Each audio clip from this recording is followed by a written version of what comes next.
In terms of the rest of your team news, Ed Chamberlain has seen a specialist about his concussion issues. What was the outcome of that? Yeah, he's been given the all clear to be available for selection for the next game, which I think it's Salford. Yep. So he'll have obviously the week off next week from playing, and then be available for selection for Salford. So that's good news. How careful do you have to be with him now, given the concussion issues that he's had in the past year alone? Yeah, we have to, be careful. We've got a good medical team. Andy, obviously, our physio. He's on top of all that type of stuff. We don't want to take any risk when it comes to the head. As soon as there's any sort of, concussion, we've got a process that we have to follow. There's protocols that we have to go through, and we're very, very diligent in doing that. So. Whenever there's issues with the head, we just make sure that we use the experience that we've got in our medical team, for him to lead. You mentioned Liam Watts earlier, potentially making a return.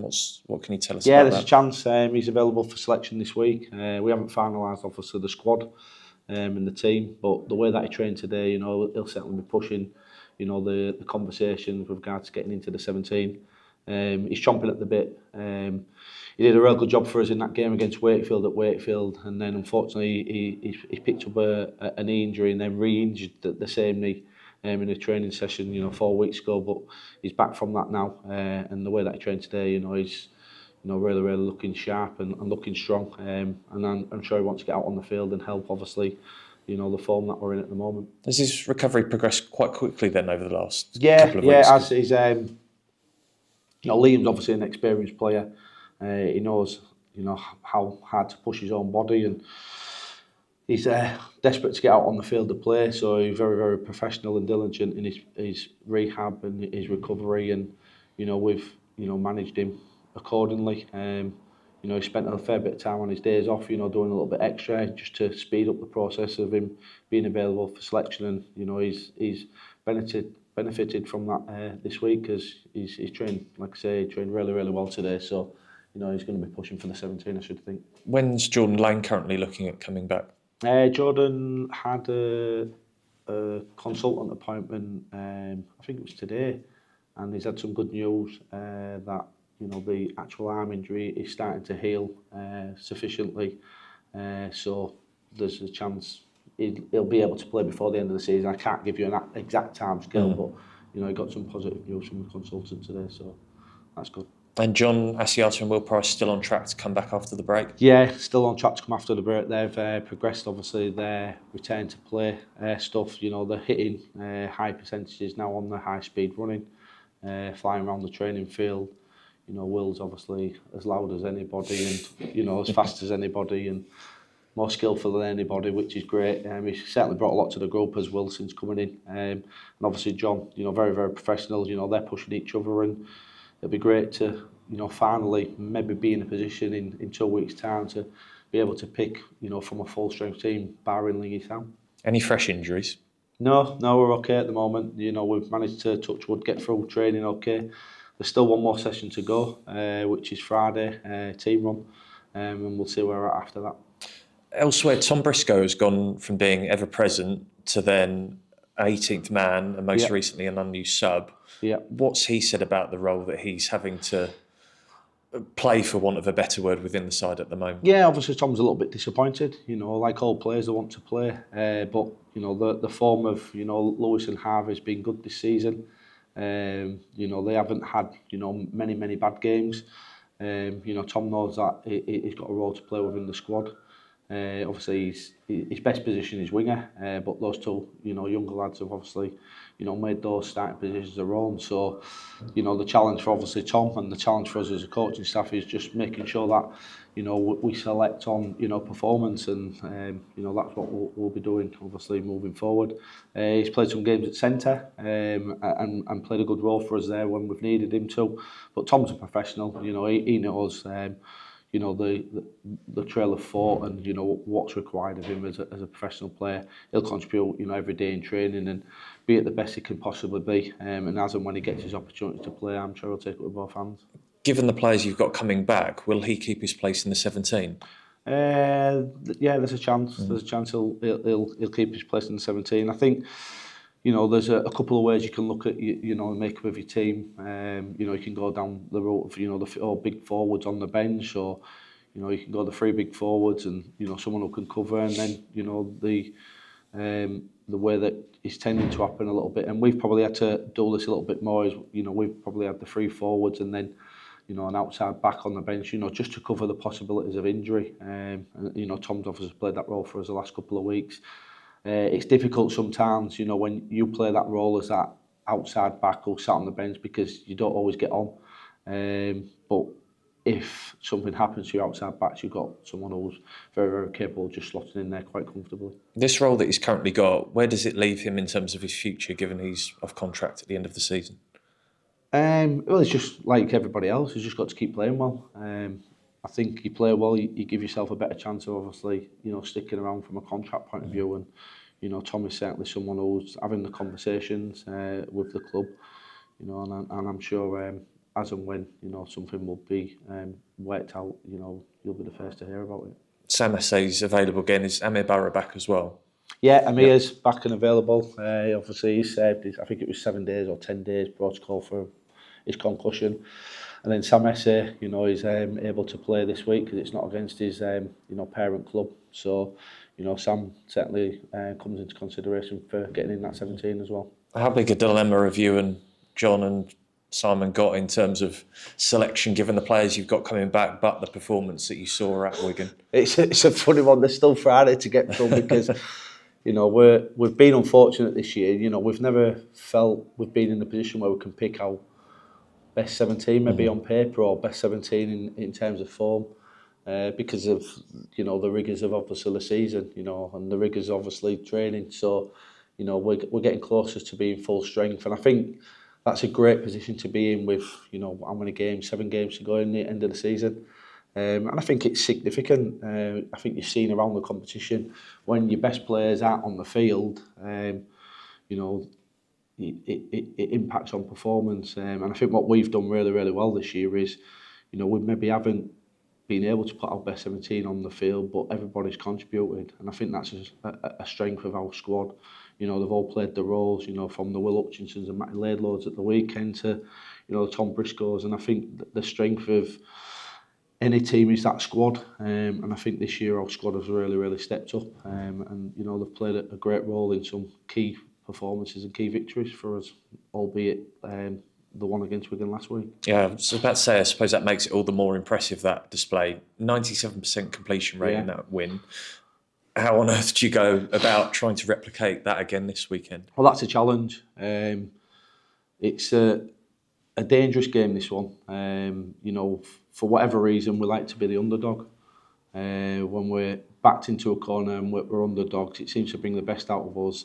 You know, the form of obviously Huddersfield going into this game, and the fact that we've, you know, beaten Wakefield at home and then beaten Wigan away, it puts us as favourites. So we've got to deal with that tag and make sure that we perform, you know, accordingly.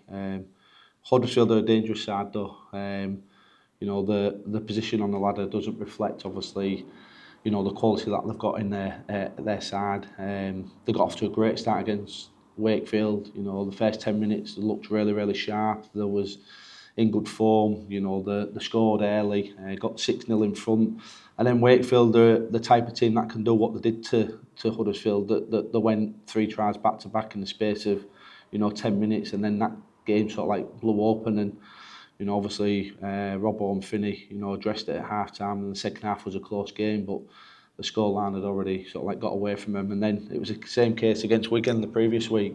You know, they had a great first half, you know, did a really, really good job on Wigan, went in at half-time leading, and then Wigan, the team that they are, they came out and put in a real strong 40-minute performance and, you know, put some scores on Huddersfield, and, you know, the scoreline probably didn't reflect how close that game was. So it's a really, really dangerous game. We've prepared really, really well this week. We've got one more session to go. But we'll need to be at our best. And I think that's the beauty of Super League at the minute. You're having to perform at your best to get a win, whether you're playing the top team on the ladder or the team who sits at the bottom of the ladder. So, yeah, it's a dangerous game, and it's one that we need to make sure that we're at our best for. You mentioned the favourites tag. How do you think the side have handled that tag previously during the season? Not very well. I think that's evident. You know, Castleford at home. You know, Huddersfield at Magic Weekend. You know, they're two which, you know, stand out for me, that we're certainly favourites going into those games, and we didn't play well for whatever reason. So the challenge for us is to make sure that we perform to the best of our capabilities. If we do that, you give yourself a chance of winning the game. The second half performance against Wakefield was very, very good, and it was at home. We managed to get that King Kong off our back, you know, win in front of our own fans. And we just need to make sure that we get off to a really, really good, strong, competent start. You know, start with, you know, the intensity required at home, and, you know, make sure that we're patient and build our game and go for 80 minutes, because that's what Huddersfield will ask us to do. So, yeah, it's a difficult game to prepare for, but, you know, we've done a good job so far this week. That defeat to Huddersfield at Magic Weekend, given the manner of it, the indiscipline, how big of a bump was that for the side to deal with at the time? Yeah, it was a bump, but I think we've dealt with it really, really good. You know, since then, you know, John was quite stern and firm with, you know, the group after that Magic Weekend performance. You know, showed his teeth and basically just told the lads, you know, discipline is really, really hurting us. And I think our record since that, you know, day in terms of discipline and penalty counts, etc., you know, has been very, very good. So we need to make sure that, you know, we keep 13 blokes on the field, and, you know, you give yourself a chance of, you know, competing and winning games if you do that. Just finally from me, off the back of the win at Wigan, how big of a test is this of the side's top 6 credentials to go and follow it up now? Yeah, it's huge. I think every game now is important. You know, you look on the fixtures, you know, we play Huddersfield, and then there's, I think it's Leeds and Wakefield, you know, so those two teams are battling for the 6 and cementing the place in the 6. You know, we need to make sure that we just keep knocking each game off, you know, trying to view them as like grand final type games. It's your cliche, but it's 1 week at a time. And, you know, we had a great week's preparation leading into Wigan. We've got a strong performance. We've had a great week's preparation leading into Huddersfield. We need to make sure that we perform well. We perform well, you give yourself a chance of winning. Andy, thanks for your time. No problem. All right, Lester. Good to see you again. Slightly sober since last time Yeah, I saw you. How's it been back at all this year then? What's changed? I know it's a pretty broad question, but you know, what's been the key dynamics for you this year to making Hull tick again? I think the biggest thing for me personally is just re-engaging with our supporters. And it was a real easy fix, but hard to do. You know, our supporters want to see an honest, hard-working team, and I think, you know, this year's team has certainly been honest and hard-working. Every game that we've played this year, we've been, you know, close and in a position of winning those games. And if you compete hard, you know, bleed for the shirt, that's what our supporters want to see, and I think we've done that. It's been good to be back and re-engaging with, you know, supporters, and that connection building with supporters. I think it's evident, you know, when we win, getting lots of pats on the back, and so be it. And our performances have been, you know, good. So yeah, it's been good to be back, but there's still a long way to go on the journey that we're on. I suppose that's the key message there, isn't it? The club are clearly building in the right direction again, but it's still in infancy stages, isn't it, compared to where you want to get to in the future? Yeah, and definitely. Ambition? Yeah, it's in its infancy. I think the new ownership's been massive. You know, Andrew and David are both passionate men. You know, they want the best for Hull FC, and, you know, prepared to spend some money to make us the best. You know, I think the recruitment that we've done in season shows their ambition. You know, signing Liam Knight during the season, Will Price during the season, you know, it's fantastic. And then, you know, some of the guys that, you know, we've signed for next season, you know, Sam Lasoni and people like Herman Esse, you know, re-signing for us has been, you know, fantastic. And you look at the team squad that we're building for next year, it's really, really exciting. But I'm really excited about this season. The boys are confident, they're working hard, there's a real connection within the group. And when you're going to Wigan and you're beating them not only once but twice, Hull, you know, in my opinion, they're still the best team in the competition when they're fully fit. That gives you confidence, because, you know, we're getting the 6.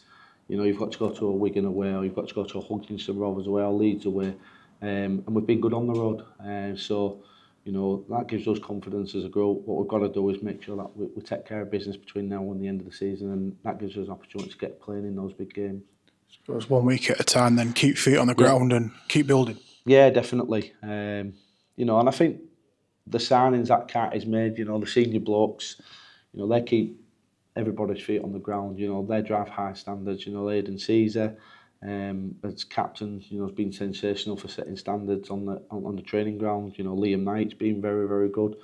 You know, and a couple of the guys who have been here a while. You know, the Brad Fashes and the Lingy South. You know, Lingy's not played barring game one any match for us, but I think for us in terms of culture, you know, what Lingy's done for our injured boys has been sensational. He's took Roman Dawson under his wing and, you know, been really, really good on his rehab and, you know, helped him get through, you know, a difficult time. And, you know, I think that sort of stuff deserves to be applauded because that's away from the limelight of performance and away from the limelight of supporters and the wins and losses. There's a strong culture being built here and, you know, sometimes that word culture is a bit of a cliche, but, you know, we have got good connection and, you know, we do, you know, highlight those things which we've just touched on there. And it's, you know, pleasing to be around and, you know, hopefully that's going to bring us a sustainable success for the future. How is Liggy then? How is he progressing? Yeah, he's horrible progressing. Injury. Yeah, he's progressing really, really well. He's out on the field. He's running again. It's great to see him back on the field and in and around, obviously, the boys. I think he's had 6 sessions now on the field running. Obviously, he's not getting involved in too much of the skill stuff and change of direction, but just the fact that he's in and around the boys and actually sharing the same training pitch with us now is great for, obviously, his mental state. And, you know, he's done a really, really good job, being very, very professional, real diligent, and, you know, being, you know, super, obviously, like I say, with Roman Dawson and, you know, those guys who flitted in and out of, obviously, the rehab group. And there's been a fair bit of boys in that group. You know, we've still got John Asiata in there, we've still got Will Price in there.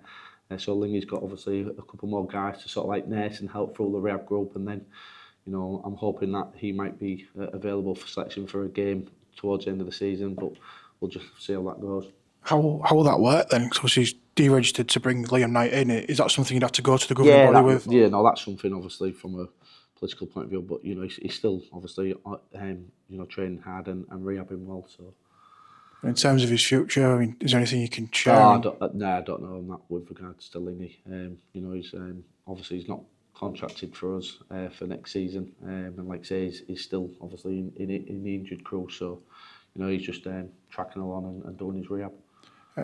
Going back to yourself then, I mean, how does the dynamic work between John and Grixie then at training, obviously at game day as well? I mean, how are you finding that? Yeah, it's been good. You know, Carty, you know, leaves myself and Grixie to, you know, coach. He comes up with his, obviously, his thoughts and his ideas on, you know, how he wants the game to look, how he wants us to prepare. We spend a fair bit of time, obviously, in that coach's office, tossing ideas about and how we want the session to look and, you know, how we want to go about delivering it. Game day, you know, he goes on his mad walkabout sometimes, you know, when somebody drops a ball. So obviously Grixie holds the fort up top, and then obviously I'm just running the yellow t-shirt. I've enjoyed that. I spent a fair bit of time, you know, on the sideline, you know, sat up in the stands, you know, on the cans, and then this year I've gone back to the yellow t-shirt, which is the first time I've done that for probably 8 or 9 seasons. It gives you a different perspective. You get a feel for the boys, and, you know, it's been good for me because you see the leadership on the field, and, you know, there's been plenty of times this year where, you know, I've run out with a message and the message has already been said by the players, which is good for us because we know that we're all on the same page. And so, yeah, that's been different, but I've really, really enjoyed it. And, you know, you get into obviously the banter which can sometimes take place on the sideline, you know, so yeah, that's been good. It's like you're coaching in the trenches. Yeah, a little bit. And for me, it's probably suited me a little bit this year.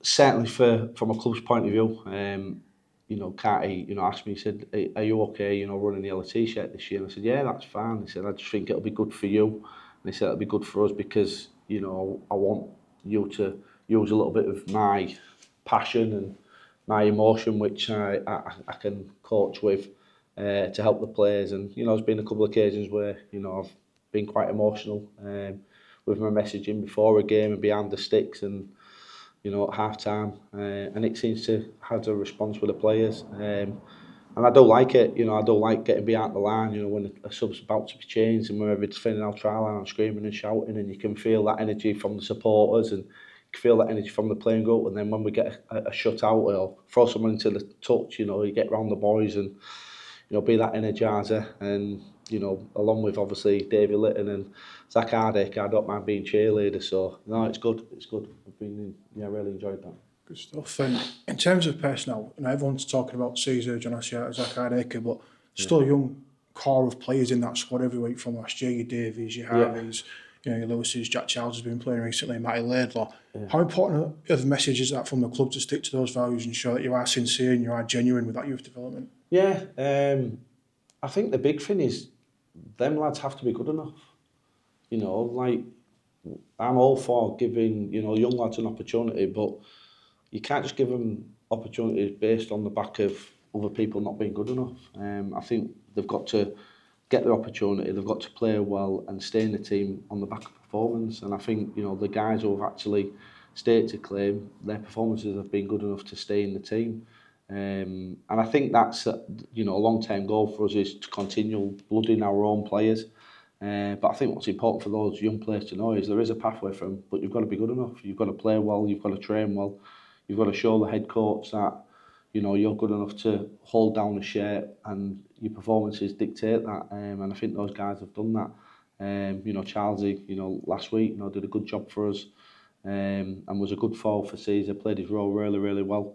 And then, Harvey and Lewis have, progressed on the potential that they showed last year, and the performances have been good this year. But I still think there's loads more in them. And I think that's for us as a group. There's a lot more in us as a group, and I think that's exciting for us. I suppose the message for the rest of them then is, if you do get the opportunity, take it, prove you're good enough, you will be in the side. Yeah, definitely. And, you prove you're good enough by being in a team that wins. And, there's so many occasions last year, they might have showed a little bit of promise, but we've got hammered, which, is no good for nobody. What we want to be known at is a team that, gives young kids an opportunity, but they're part of a winning team, and they have that winning mentality, and that starts, from scholarship age to under-18s to reserve grade to first team. We want this team and we want this club to be winners, and that starts, from the minute they come through the door. Glad you mentioned the scholars there, because back at the club this year, it's pretty special for you, your two lads, Jake White, Isaac, both in the scholars. How have you enjoyed watching them this year? Yeah, I have enjoyed it. They've probably played a little bit more than I was expecting them to, which is credit to them. They're all the first year scholars, but with it being a good age group, they've probably been exposed to more games than I was probably expecting to. And they've both done, really, really well. Jacob a scrum half and Isaac's a hooker. Isaac obviously played last week against St Helens away, and he did a fair old job as a 9 in that game, and real proud of him. Good stuff. And if they progress well, they'll be going to Australia with the academy. I mean, what are your thoughts? Yeah, they've got to get signed first. Everyone's saying about Australia, and that type of stuff, but they'll get an opportunity to go to Australia if they're good enough to get signed for the academy. So.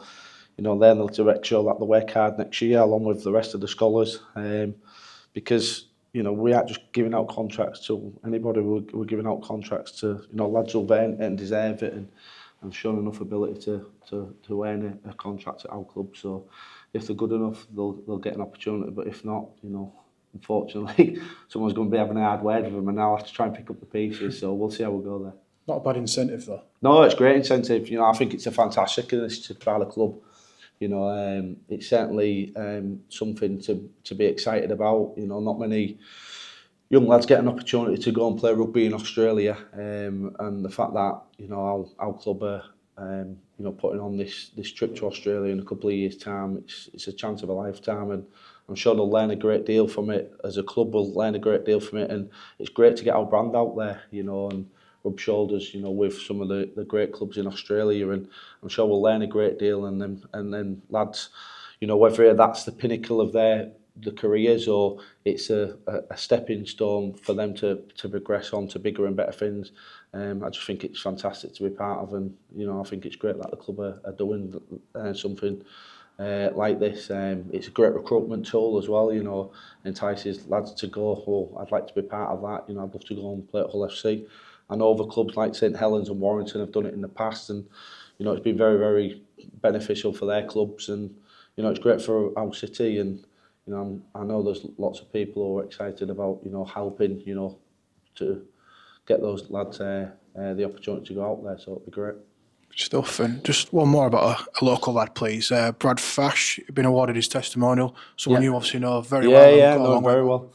Yeah, it's a great story for me, really. It was his 200th first grade game.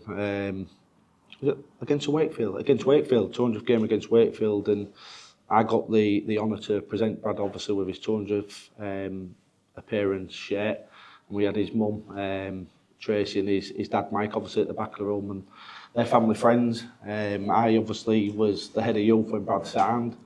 I was part of the coaching staff when we gave him his first team debut, and then, you know, to be part of obviously a special occasion like that, you know, presenting with his 200th playing shirt for Hull was special for me, and it's something I'm really, really proud of. You know, I remember giving Ben McNamara his debut, and you know, he got his dad and his mum, you know, opportunity to speak to him in the change rooms during COVID and that, and they're special. They're really, really special, and it's something, you know, I don't take for granted. And you know, Brad's been a great servant for this club. You know, plays tough, gets the maximum out of what he's got every week.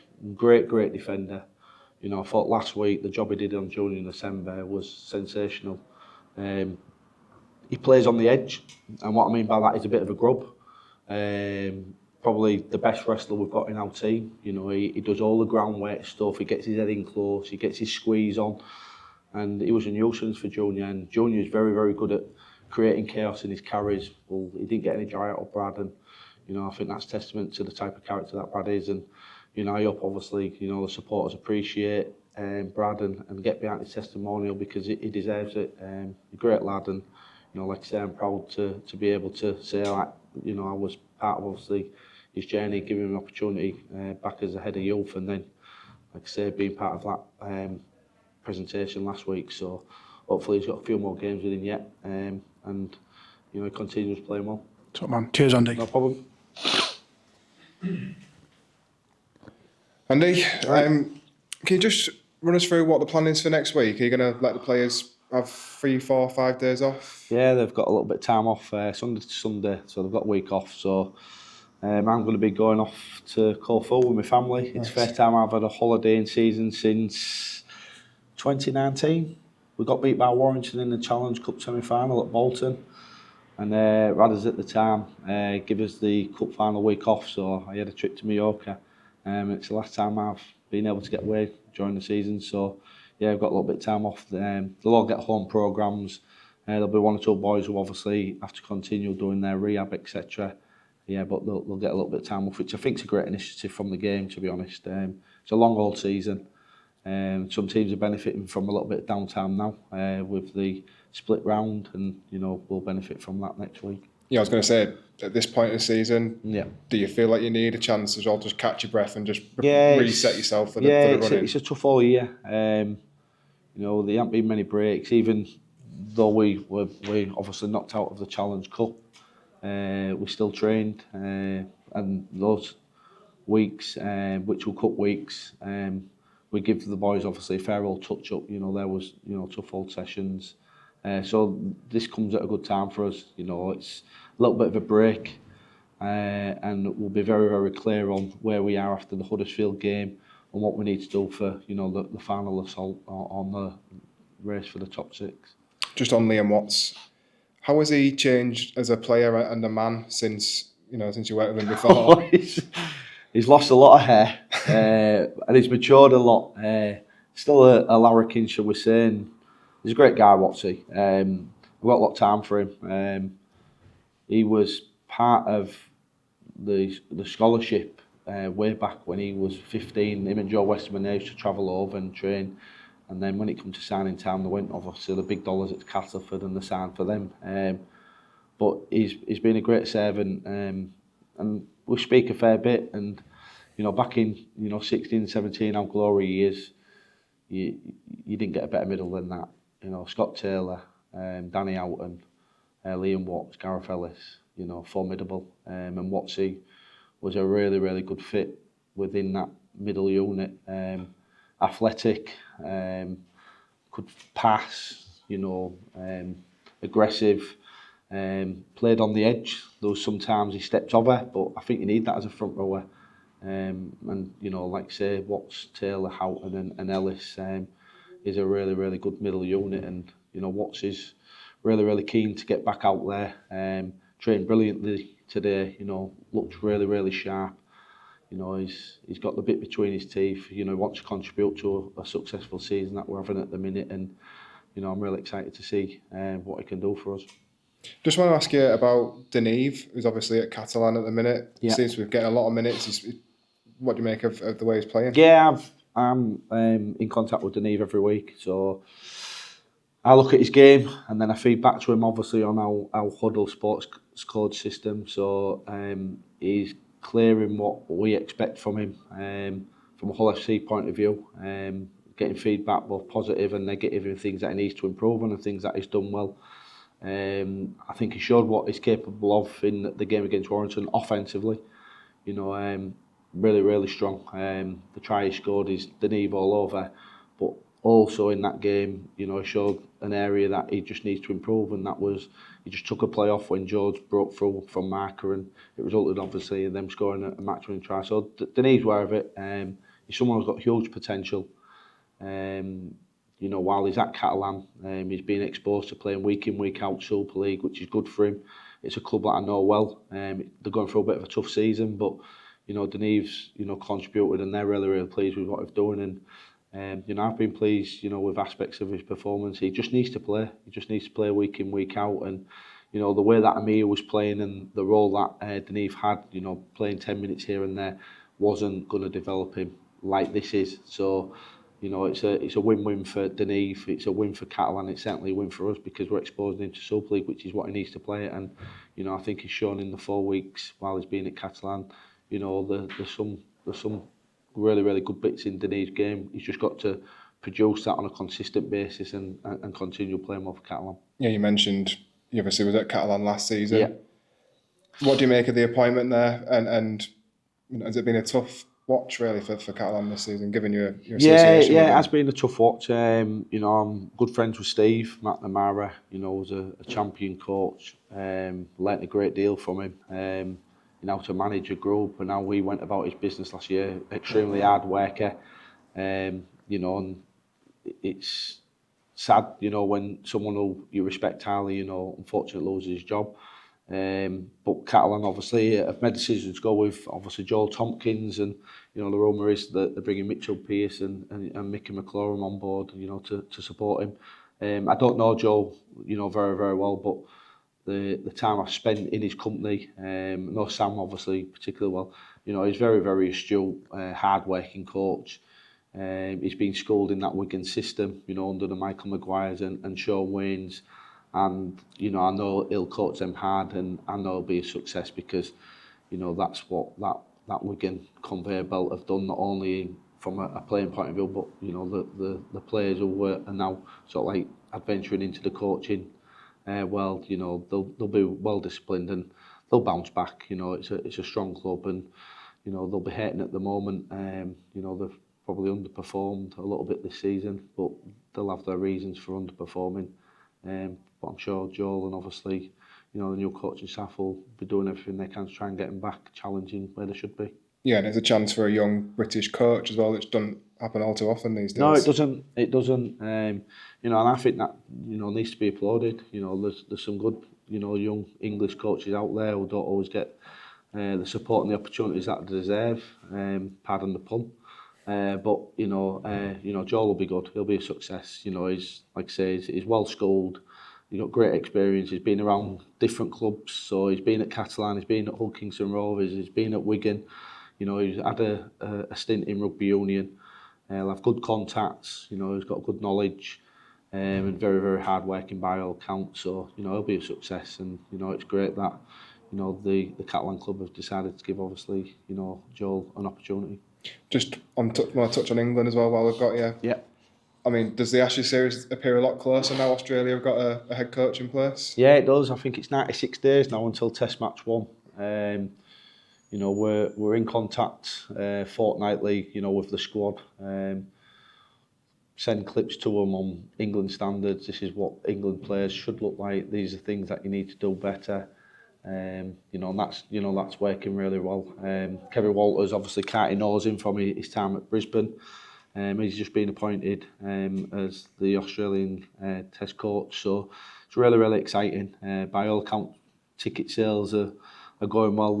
They've sold out Test match 3 and sold out Test match 2, and you know, sales for Wembley, you know, going really, really well. It's exciting. You know, like I've always been part of, you know, Great Britain and Australia. That's what I grew up on. You know, I can remember doing my paper round in 1990, watching through the windows of people that I was posting to, you know, the Aussies against the British. And, you know, my boyhood hero was Ellery Hanley from, you know, that Test match 1, you know, him chipping over and regathering, then set up Paul Eastwood for 2 tries. And, you know, like, if we can, you know, have a really, really strong series, and, you know, I fancy us to beat them, it's exciting. Just the one big talking point from that squad release from last month was obviously Jake Connor, a man you know really well. Yeah. Has Sean Wayne ever asked your opinion on him? Yeah, we speak. Regular. You know, that it's not open and it's not shut. You know, I think performance is the key. You know, you've just got to keep playing well. If you keep playing well, you give yourself a chance to be in those conversations come the end of the season. You know, there's some guys who are obviously in the squad, you know, whose form has been really, really good, and some guys who aren't in the squad whose form has been really, really good. So, as and when it comes to the end of the year, I think, you know, Sean's success rate over the last, you know, 4 years has been exceptional. No one questions, you know, our selections when we beat Tonga 3-0 and we beat Samoa 2-0.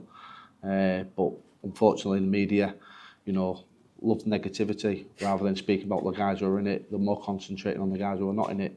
If Jake's playing well at the end of the season, by all means, you know, there's every chance that he'll be in that squad. So, you know, I think, you know, Sean's track record deserves to, you know, let him, you know, do what he does best, and that's win games. And, you know, we beat Tonga 3-0, we beat Samoa 2-0, and, you know, no one was questioning squad selections then. So at the end of the season, the best 24 players will be picked to beat the Aussies. And, you know, I think Sean's track record speaks for itself. I think he'll pick the best 24 to get that job done.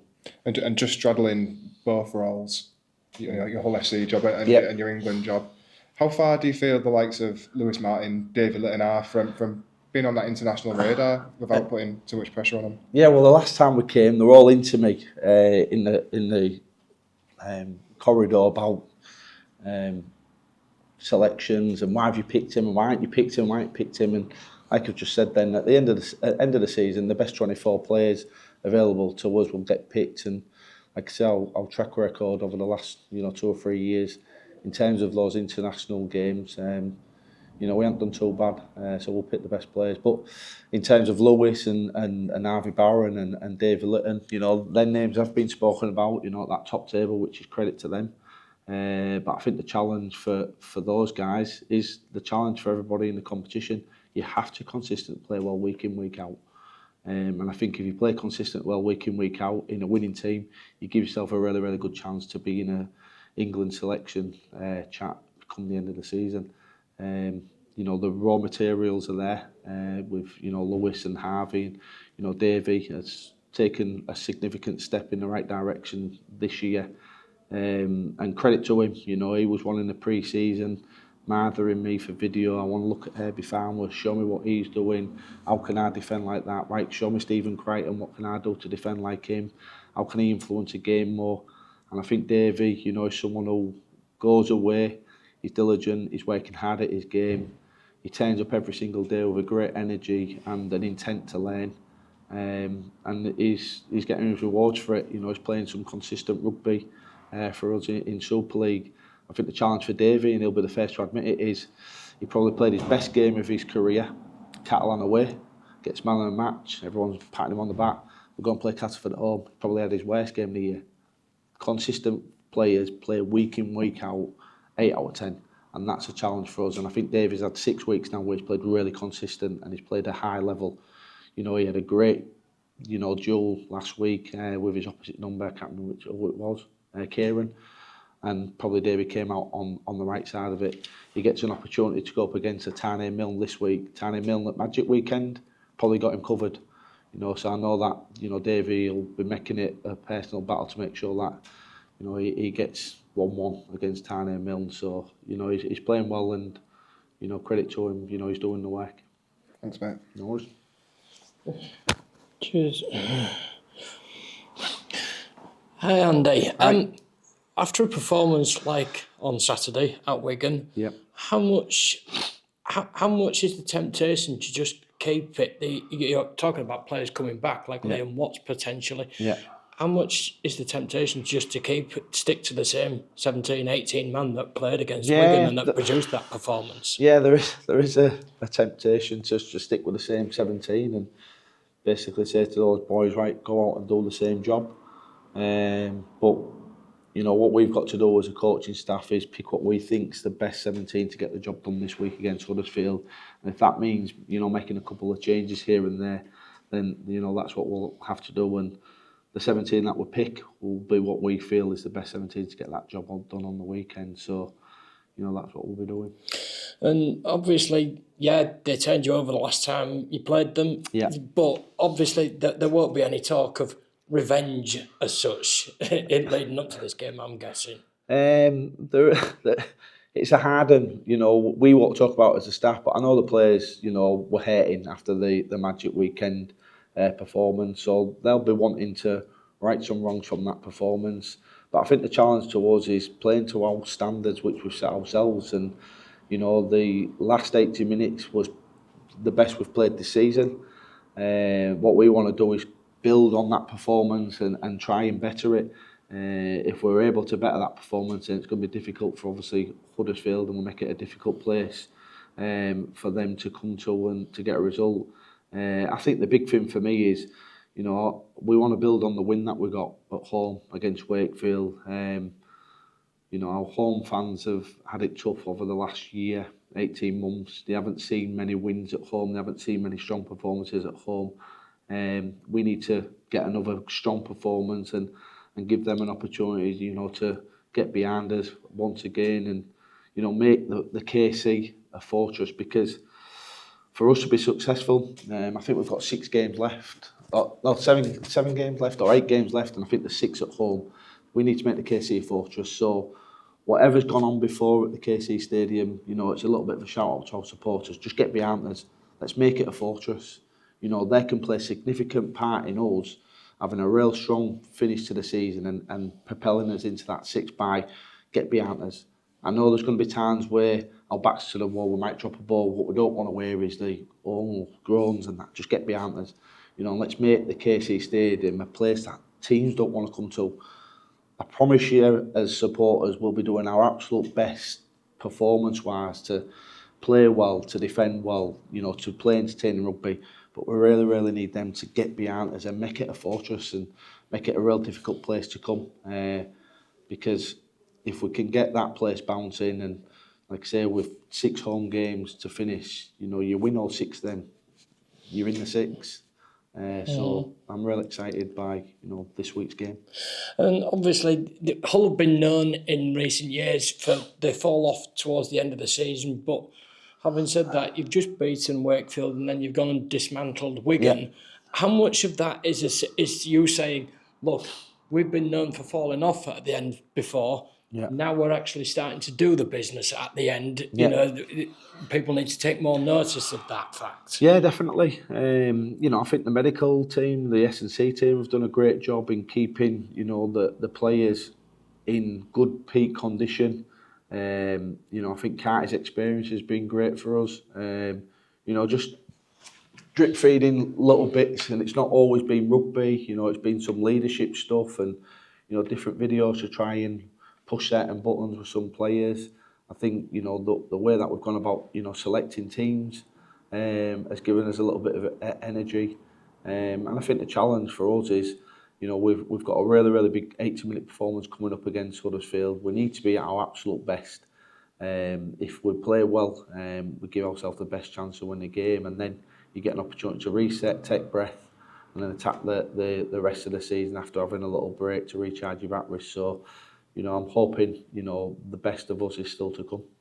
And looking at the run-in to claim that top 6 players, how much of an advantage does it give you, the fact that you can turn around and say, right, well, the team that are nearest to us, our nearest challengers for it, we've beaten them both times that we've played them, and the team closest to them, we've beaten them once away and lost to them once away, but they've still got to come here. Yeah. How much does that help? Yeah, it does help. I think, the table will take care of itself. We've just got to make sure that we play well week in, week out. And it's no cliche, but it's a week at a time. We've got to focus all our energy on Huddersfield this week. Play, get our game on. Make sure that our individuals are doing their jobs to the best of their ability.